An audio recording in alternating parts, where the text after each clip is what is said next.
오늘 우리에게 주시는 하나님 말씀은 느헤미야 6장 1절에서 14절 말씀입니다. 산발랏과 도비아와 아라비아 사람 게셈과 그 나머지 우리의 원수들이 내가 성벽을 건축하여 허물어진 틈을 남기지 아니하였다 함을 들었는데 그때는 내가 아직 성문에 문짝을 달지 못한 때였더라. 산발랏과 게셈이 내게 사람을 보내어 이르기를 오라 우리가 오노 평지 한 촌에서 서로 만나자 하니 실상은 나를 해하고자 함이었더라.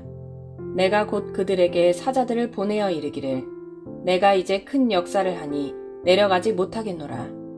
어찌하여 역사를 중지하게 하고 너희에게로 내려가겠느냐 하매 그들이 4번이나 이같이 내게 사람을 보내되 나는 꼭 같이 대답하였더니 산발랏이 5번째는 그 종자의 손에 봉하지 않은 편지를 들려 내게 보냈는데 그 글에 이르기를 이방 중에도 소문이 있고 가스무도 말하기를 너와 유다 사람들이 모반하려 하여 성벽을 건축한다 하나니 내가 그 말과 같이 왕이 되려 하는도다.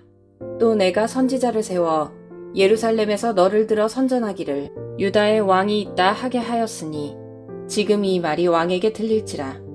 그런즉 너는 이제 오라 함께 의논하자 하였기로 내가 사람을 보내어 그에게 이르기를 내가 말한 바 이런 일은 없는 일이요 내 마음에서 지어낸 것이라 하였나니 이는 그들이 다 우리를 두렵게 하고자 하여 말하기를 그들의 손이 피곤하여 역사를 중지하고 이루지 못하리라 함이라. 이제 내 손을 힘있게 하옵소서 하였노라. 이후에 무헤다벨의 손자 들라야의 아들 스마야가 두문 분출하기로 내가 그 집에 가니 그가 이르기를 그들이 너를 죽이러 올 터이니 우리가 하나님의 전으로 가서 외소 안에 머물고 그 문을 닫자. 저들이 반드시 밤에 와서 너를 죽이리라 하기로 내가 이르기를 나 같은 자가 어찌 도망하며 나 같은 몸이면 누가 외소에 들어가서 생명을 보존하겠느냐. 나는 들어가지 않겠노라 하고 깨달은즉 그는 하나님께서 보내신 바가 아니라 도비아와 산발랏에게 뇌물을 받고 내게 이런 예언을 함이라. 그들이 뇌물을 준 까닭은 나를 두렵게 하고 이렇게 함으로 범죄하게 하고 악한 말을 지어 나를 비방하려 함이었느니라. 내 하나님이여 도비아와 산발랏과 여선지 노아랴와 그 남은 선지자들 곧 나를 두렵게 하고자 한 자들의 소행을 기억하옵소서 하였노라.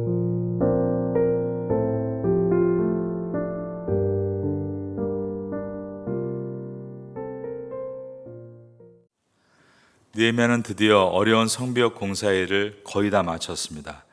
1절 하반부에 보면 성문에 문짝만 달면 성벽 공사가 끝이 나는 상황이었습니다. 산발랏과 도비아와 아라비아 사람 게셈과 그 나머지 우리의 원수들이 내가 성벽을 건축하여 허물어진 틈을 남기지 아니하였다 함을 들었는데 그때는 내가 아직 성문에 문짝을 달지 못한 때였더라. 그런데 이때 그를 늘 괴롭히던 산발랏과 새롭게 등장하는 아라비아 사람 게셈이 느헤미야에게 사람을 보내서 만나자라고 청한 것입니다. 2절입니다. 산발랏과 게셈이 내게 사람을 보내어 이르기를 오라 우리가 오노 평지 한 촌에서 서로 만나자 하니 왜 만나자고 했을까요? 수고했습니다. 지난번에 미안했습니다. 우리 이제 화해합시다. 파티를 엽시다. 평화회담 제의구나 이렇게 생각할 수 있을 것입니다. 그런데 이 사건의 내막은 느헤미야를 해치기 위해서였던 것입니다. 2절 하반절에 보면 실상은 즉 이 일의 내막은 느헤미야를 해하고자 함이었더라라고 되어 있습니다. 만일 그때 느헤미야가 갔더라면 큰 변을 당했을 것입니다. 성벽을 다 건축하고 문짝만 달면 되는 마지막 상황에서 이를 그르칠 뻔한 것입니다. 시험은 언제 찾아올까요? 첫 번째, 일이 성취되려는 끝부분에서 찾아옵니다. 시험은 어떤 일을 처음 시작하려 할 때 그 일을 못하도록 찾아오기도 하고 그것이 한창일 때에도 방해하는 시험은 찾아옵니다. 그런데 대부분이 그 일이 다 마무리되어가는 마지막 부분에 시험이 찾아온다는 것입니다. 우리는 열왕기상 18장에서 갈멜산에서 우상 숭배자 850명과 대결하는 엘리야를 본 적이 있습니다. 대단했습니다. 그가 기도할 때 하늘에서 불이 내려와 12통의 물을 다 태워버릴 만큼, 그리고 나서 그날 우상 숭배자들을 모두 붙잡아 기손 시내에서 죽일 만큼 대단한 일을 이루었습니다. 그런데 이런 큰 승리의 마지막 부분에 가서 아합 왕의 부인인 이세벨이 사신을 보내면서 내가 내일 이맘때 너를 반드시 죽이리라 라고 위협하자 그는 온몸이 녹아내린 것입니다. 말로 인해 큰 시험에 든 것이죠. 그래서 광야로 도망칩니다. 하룻길쯤 가서 한 로베된 나무 아래에 앉아서 죽기를 구하며 하나님 넉넉하오니 지금 내 생명을 거두시옵소서.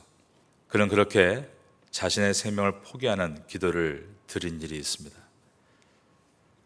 그는 일의 후반부에 시험에 든 것입니다. 다윗도 후반부에 실패한 경험을 가지고 있습니다. 다윗은 패배를 모르는 용장이었습니다. 그의 인생의 상반부에서 그는 자신보다 몇 배가 큰 골리앗과 싸워 승리했습니다. 그의 인생의 중반부에도 늘 성실한 군인으로 싸움터에서 열심히 싸웠습니다. 그런데 후반부에 가서 사방의 적들이 다 사라지고 이제는 전쟁에 나갈 때 부하들을 보내게 되자 마음이 해이해집니다. 늦게 일어나고 늦게 잠을 잤습니다. 그날도 늦게 침대에서 일어나 할 일이 없어 옥상 위를 거니는데 한 여자가 건너편에서 목욕을 하고 있는 것이 보였습니다. 보는 것으로 끝나지 않고 왕의 권력으로 신하들을 시켜 그 여인을 몰래 데려오게 했고, 그리고 욕정에 못 이기고 간통죄를 저질렀습니다. 그리고 임신시켰습니다. 그리고 왕의 체면을 지키기 위해 그 일을 덮으려고 남편인 우리아를 전쟁터에서 죽게 만들므로 미망인을 내가 거두었다, 이렇게 프레임을 만들었습니다. 그도 후반부에 실패한 것입니다. 그래서 고린도전서 10장 12절에는 우리에게 중요한 가르침 하나를 소개하는데, 그런즉 선줄로 생각하는 자는 넘어질까 조심하라.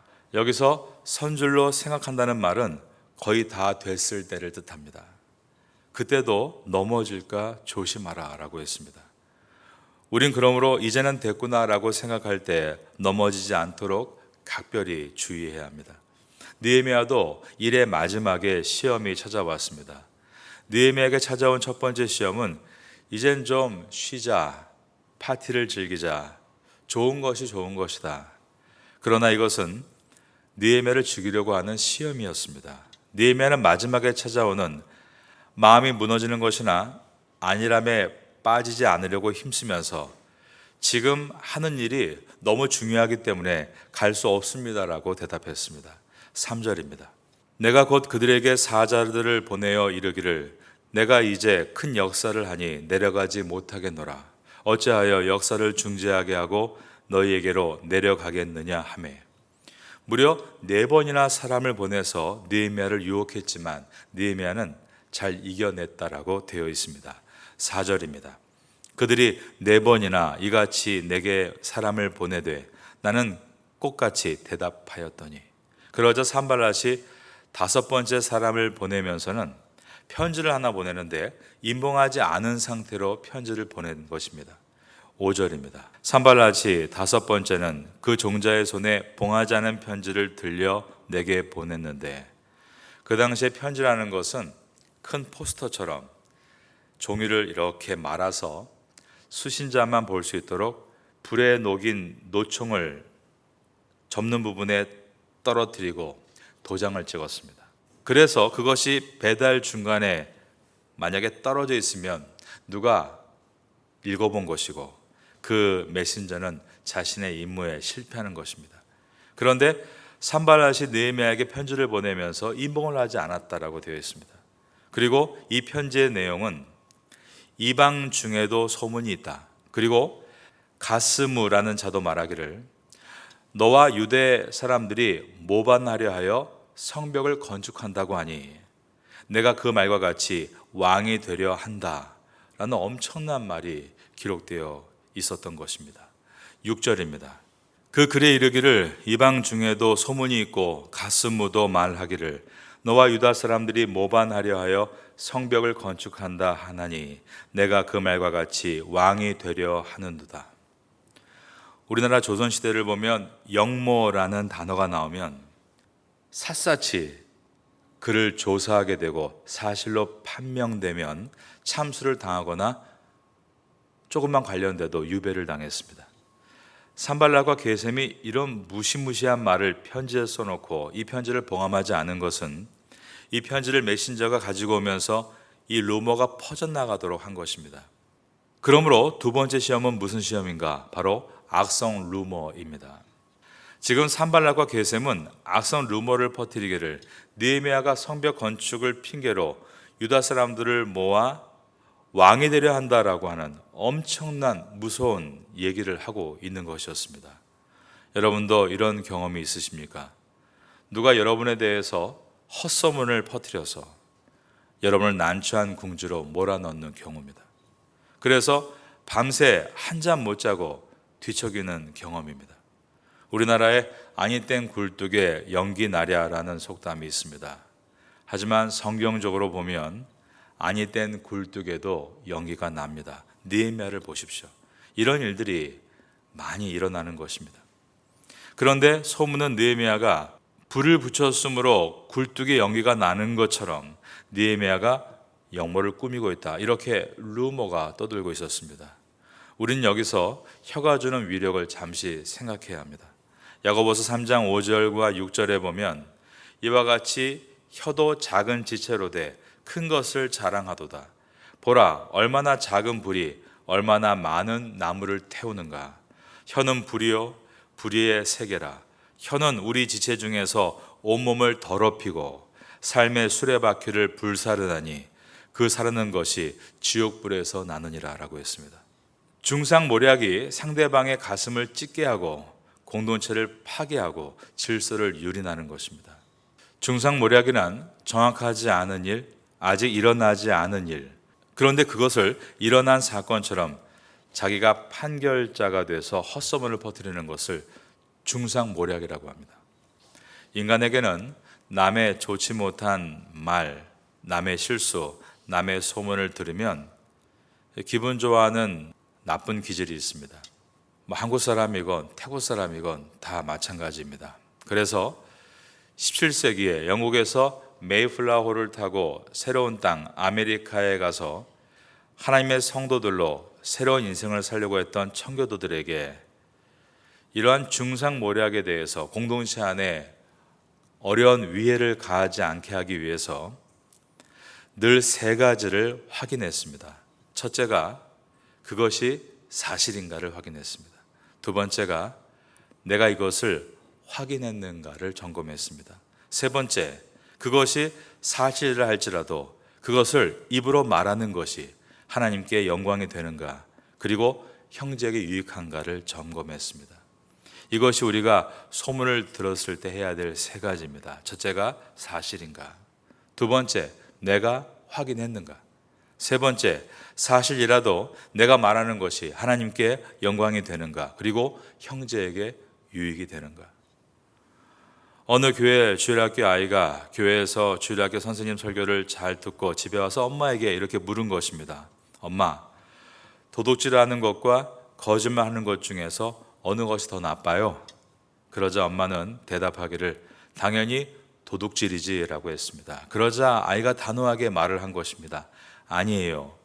도둑질한 것은 돌려줄 수 있지만 거짓말한 것은 다시 돌려줄 수가 없으니까 거짓말한 것이 더 나쁘다고 교회에서 배웠어요.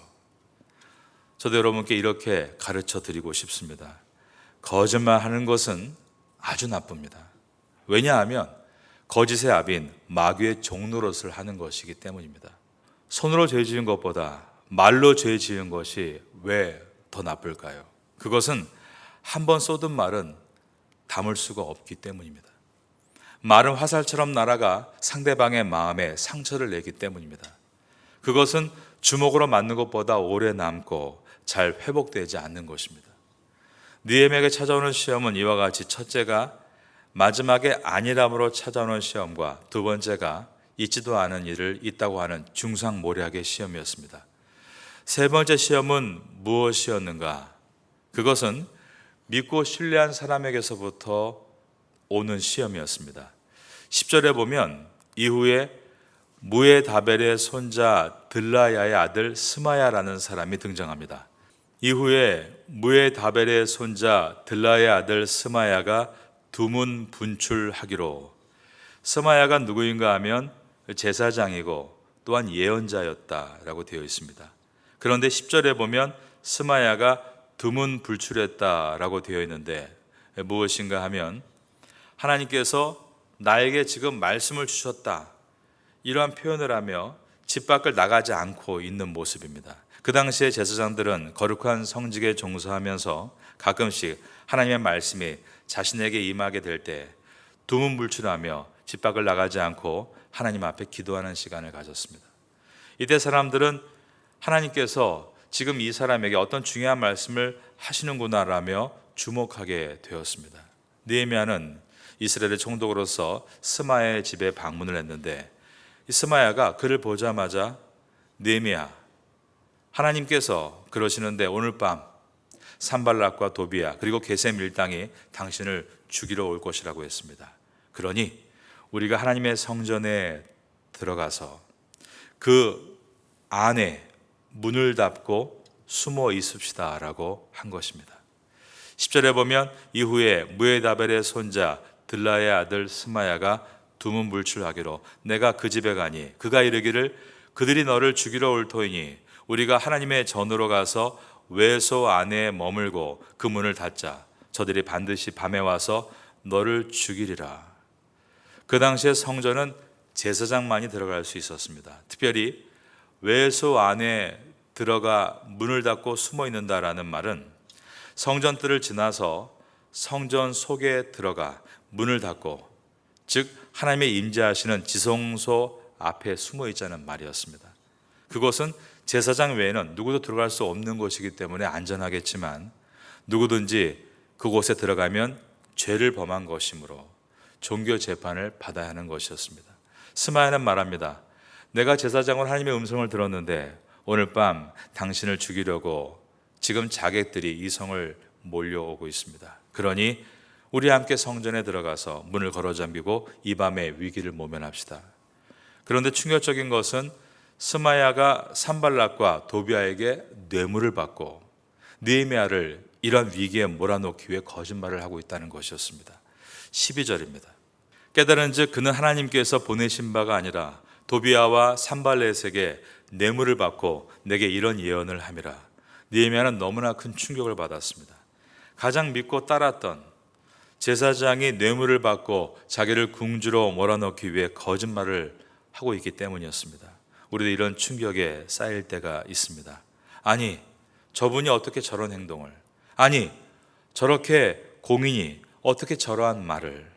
이처럼 시험은 첫 번째로 마지막에 찾아오고 두 번째로 진리가 아닌 거짓인 중상모략으로 찾아오며 이처럼 세 번째로 가장 믿고 신뢰하는 사람을 통해 찾아오기도 하는 것입니다. 예수님은 믿는 우리들이 세상에 나가는 것을 마치 양을 이리 가운데 보내는 것 같다라고 말씀하셨습니다. 그러시면서 마태복음 10장 16절 이하에 보면 그러므로 너희는 뱀같이 지혜롭고 비둘기같이 순결하라 라고 하셨습니다. 뱀처럼 되려고 하시는 것이 아니라 어리숙하지 말라라고 하신 것입니다. 그 대신에 정직하고 순결하라 라고 말씀하셨습니다. 저는 여러분이 느헤미야와 같이 지혜로운 리더가 되시기를 예수님의 이름으로 축원합니다. 그러면 느헤미야가 어떻게 이 시험을 이겨내는가? 산발락과 게셈이 좀 만나자고 했을 때 그는 이것을 급하게 결정하지 않고 시간을 가지고 분별했습니다. 그랬더니 실상을 깨닫게 됐다는 것입니다. 아, 이것이 함정이구나. 나를 초대하는 명목으로 불러서 해하려 하는 것이구나. 우리는 그러므로 급하게 결정하지 말아야 합니다. 항상 여러분 급하게 결정하지 말고 먼저 기도하고 신중하게 돌아보십시오. 중요한 결정이 있을수록 이 예배당은 여러분에게 많이 이용되어져야 합니다. 아이를 학교에 등겨보내고 오면서 이곳에 와서 기도할 수 있고, 회사에서 퇴근하면서 이곳에 와서 결정해야 될 것에 대해서 먼저 하나님께 올려드릴 수 있습니다. 그러면 하나님은 지혜를 주시고 이 상황을 볼 수 있는, 큰 그림을 볼 수 있는 눈을 주시는 것입니다. 그리고 피할 길을 보여주십니다. 두 번째로, 하던 일을 멈추지 않았습니다. 느헤미야는 지금 하고 있는 일을 다시 돌아본 것입니다. 처음 시작이 주님의 뜻이었으니 이제 주님의 뜻을 따라 이 성벽 공사를 마무리해야 한다 결단하고 기도하고 그 일을 위해서만 열심을 향해 나아갔던 것입니다. 그럴 때 시험을 이길 수가 있었습니다. 중상모략의 시험이 올 때 느헤미야가 어떻게 이겼는가? 없는 일은 없는 것이고 내가 한 일은 이런 것이다, 단호하게 선포했습니다. 하나님 앞에서 부끄러움이 없는 사람은 단호하게 선포할 수 있는 것입니다. 아니다, 거짓말들 속에 긴 변명이 필요 없습니다. 하나님 앞에서 당당하면 아니다, 이 한마디면 끝나는 것입니다. 왜냐하면 의인의 선포는 능력이 있기 때문입니다. 의인의 선포는 빛이 되어 오는 거짓을 몰아내는 빛의 말이기 때문입니다. 느헤미야 6장 8절을 보겠습니다. 내가 사람을 보내어 그에게 이르기를 내가 말한 바 이런 일은 없는 일이요 내 마음에서 지어낸 것이라 하였더니, 느헤미야는 없었던 일은 없었던 것이라고 단호하게 선언했습니다. 그리고 했던 일이 이 문제를 놓고 기도하는 것이었습니다. 9절에 보면 이제 내 손을 힘있게 하옵소서 기도한 것입니다. 이는 그들이 다 우리를 두렵게 하고자 하여 말하기를 그들의 손이 피곤하여 역사를 중지하고 이루지 못하리라 함이라. 이제 내 손을 힘있게 하옵소서 하였더라. 여러분도 이렇게 아닌 것은 아니다, 이것으로 선포하고 나서 더 이상 근심하는 것이 아니라 기도하는 성도가 되시기를 바라겠습니다. 자기 자신의 문제보다 하나님의 일에 더 관심을 가질 때 이겨나갈 수 있습니다. 그는 기도할 때 하나님, 저 너무 억울합니다, 제 누명 풀어주세요 라고 기도한 것이 아니라 이제 내 손을 힘있게 하옵소서. 하나님의 일을 하기 위해 그는 손에 힘을 구했고 그 일을 위해 달려나갔던 것입니다. 하나님의 일을 뒤로한 채 지금 억울한 나의 감정과 문제를 해결하겠다고 계속 자기를 생각하고 묵상한다고 문제가 해결되지 않습니다. 하나님, 이런저런 상황으로 제가 힘듭니다. 그러나 이 일로 인해서 하나님의 일이 망쳐지지 않기를 저는 원합니다. 이제 제 손에 힘을 얻게 하사 주님의 일을 잘 마치도록 인도하소서라고 기도하면 하나님은 반드시 우리를 통하여서 놀라운 일들을 행해 주시고 그러한 근심은 안개와 같이 다 시간이 지나면 사라지게 되는 것입니다. 신뢰하는 사람에게 시험 받을 때는 어떻게 해야 되는가? 느헤미야는 신뢰하는 사람의 말이라 할지라도 하나님의 말씀을 더 신뢰했습니다. 오늘 밤 적들이 당신을 죽이려고 하니까 지금 우리 성소에 들어가 숨으십시다. 예루살렘에서 가장 안전한 밤을 보내십시다. 그럴 때 느헤미야는 급하게 결정하지 않고 먼저 깊이 생각했습니다. 그가 하나님의 말씀을 깊이 생각하자 깨닫는 것이 있었습니다. 그것은 바로 민수기 18장 7절에 나와 있는 내용과 같습니다. 구약에 보면 너와 내 아들은 제단과 휘장 안의 모든 일에 대하여 제사장의 직분을 지켜 섬기라. 내가 제사장의 직분을 너희에게 선물로 주었은즉 거기 가까이 하는 외인은 죽임을 당할지니라. 즉 이것은 성전 안은 제사장 외에는 어느 누가 들어가도, 왕이 들어가도 죽임을 당할 수 있다는 것입니다. 그가 하나님 말씀을 깊이 생각하자 이것이 바로 적이 파놓은 함정임을 깨닫게 되었습니다. 처음부터 그가 스마야를 의심했을까요? 그의 예언을 의심스럽게 바라봤을까요? 그렇지는 않았을 것입니다. 그가 말씀을 깨어볼 수 있는 사람이었기 때문에 그는 마침내 스마야의 거짓을 분별할 수 있었던 것입니다. 그래서 12절에 중요한 말씀이 있습니다. 저를 따라하겠습니다. 깨달은즉 그의 하나님께서 보내신 바가 아니라 도비아와 산발랏에게 뇌물을 받고 내게 이런 예언을 함이라. 그런 하나님의 말씀을 곰곰이 생각하다가 깨달은 것이 바로 그가 가짜 예언을 하고 있다는 것을 깨달았던 것입니다. 아무리 신뢰하는 사람의 말이라 할지라도 우리는 하나님의 말씀에 어떻게 쓰여 있는가, 잠시 시간을 가지고 하나님 말씀을 깊이 생각할 때 분별할 수 있고 위기를 모면할 수 있는 것입니다. 느헤미야는 이제 이것을 놓고 기도합니다. 오늘 본문의 마지막 절인 6장 14절을 보겠습니다. 내 하나님이여, 도비아와 산발락과 여선지 노아디아와 그 남은 선지자들 곧 나를 두렵게 하고자 한 자들의 소행을 기억하옵소서 하였더라. 점점 하나님의 일이 마무리돼가면 돼갈수록 적들은 더 거세게 반발하며 느헤미야를 미혹하려고 했지만 느헤미야는 그런 일이 있을 때마다 주 앞에 기도하며 하던 일을 계속 멈추지 않고 이어나갔습니다. 우리는 오늘 이 느헤미야가 만나는 세 가지의 시험을 찾아왔습니다. 이 세 가지의 시험, 거의 일이 완성될 때 찾아오는 미혹과 일을 못하게 하려는 중상모략과 신뢰한 사람으로부터 배반을 당하는 시험입니다.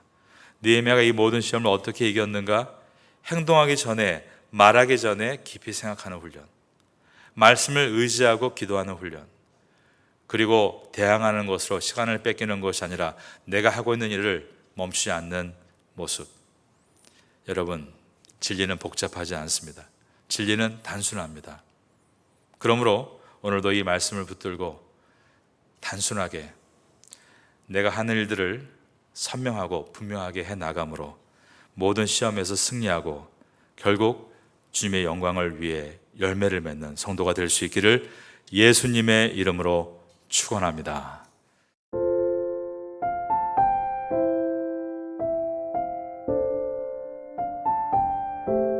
지금은 함께 기도하는 시간입니다. 9월의 공동 기도 제목은 첫째, 하반기 새롭게 시작하는 각 교구 구역 예배를 위해 기도합니다.